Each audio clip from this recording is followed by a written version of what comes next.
question. It's a pretty later person. Cool. All right. Thanks a lot. And we'll see you tomorrow at the close. Oh, cool. Okay. Thanks. Hi, Dr. Keith. I have a question. In your 2010 paper about putting photophoretic aluminum particles, you're talking about putting 1 million tons of that in the atmosphere. Why isn't that discussed? You're only talking about sulfates, whereas the aluminum and barium, which is also in your patent, not your patent, your paper, is showing up in blood tests, hair tests, rainwater in greatly increased amounts since the obvious, geoengineering has been clearly going on since '98. I know you can't officially acknowledge a covert program, but how would you explain, like, for example, the pulmonary disease is now number 3. Can I ask you a question? Sure. Why would there be so the government lies, but generally the covert programs. So first of all, they've been the lies we now know about for governments have all typically been relatively small or short term.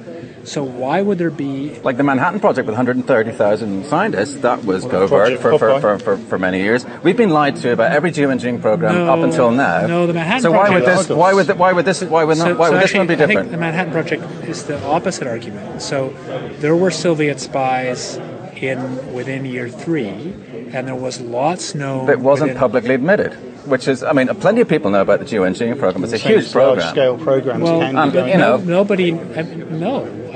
You guys think you know, but nobody that I know about has seen anything that is remotely real. So how would you explain the increase in aluminum and barium in blood, rainwater across the world? Alzheimer's and lung pulmonary failure being number 3. So show me data. Oh, yes, I have it right here. So why not publish the data? No, the CDC. The CDC published it. The CDC numbers. Pulmonary disease is number 3, up from number 8 in recent years, and we've got better emissions programs. So there's 7 different things. Typically, you get the most traction if you focus on one thing. So aluminum is one of the most. Yeah, the toxicological effects of aluminum, which you evaded the question back in San Diego a few years ago. When are you going to publish the results of the toxicological effects, which have been actually published partly by the Air Force and other researchers? You have said sulfates are ineffective they scatter the wrong direction, and you proposed the aluminum discs, which are like 50 nanometers across and photophoretic, and that is what's showing up in the rainwater. And that's what's showing up in blood tests and hair tests throughout the world. Aluminum is one of the most common elements in the Earth's crust. No, there's a massive increase in it, which correlates with the increase in Alzheimer's and so many deaths. So aluminum is really easy to monitor. There's lots of long-term monitoring. Show me the data.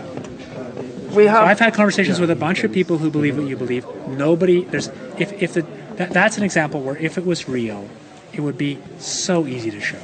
It's not hard to do. Show me one long-term water sampling sequence that clearly shows that. Well, the EPA stopped testing for airborne aluminum back in 2002 as the program ramped up. Peter Fikowski. Yeah, good to see you. Good to see you again. Thank you so much. Could we have a public discussion with you? Well, we're happy to set it up again. Sure. Yeah, I've done it before. I'm happy to do it again. Okay, thank you. Yeah. Set up a place. I can come to my place. All right, I appreciate that. Thank you. Hey there. Oh, wow, good to see you. Awesome. Yeah, well, I came really late last night. Yeah, there was the typical boss. Come a long way. Hi there. Quick question for you. You were the guys you were the one who's sorting out the questions, but I saw you sitting in this corner, going through the different. Who was? Kevin Kelly. Kevin Kelly. And Kevin Kelly is who? He's on our board. Okay. All right. So yeah, they were. He was just handing me the ones that didn't make it. Okay. All right. And do you know what the basis of the choice of the questions were? We sort them to make sure we get one of everything in them. Well, there wasn't one of everything, but anyway. Good luck.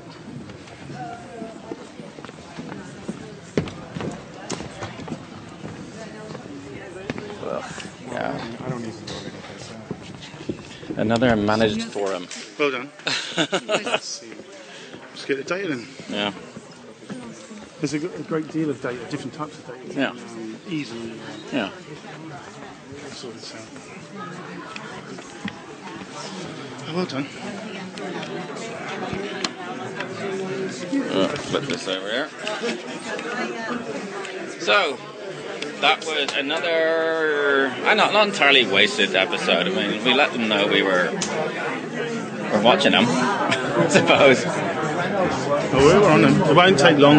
If they give us the opportunity to publicly discuss this, we asked for a public roundtable discussion. If they give us that opportunity, it won't be long, and we'll expose this. Patrick's picking up my sister.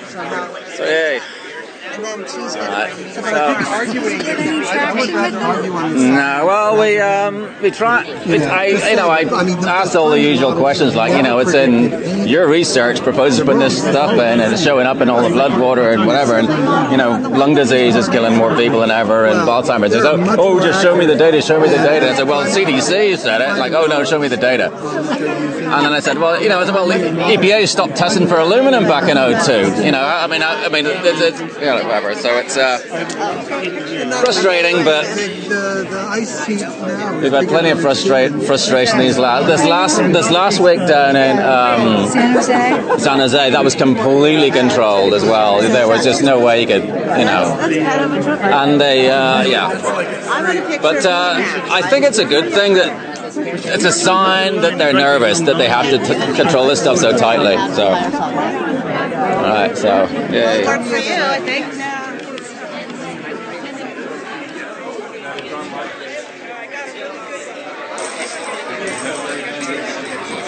Okay, good. Thank you. Yeah, we should have a great big long line of us all here, just so they know. This is the opposition.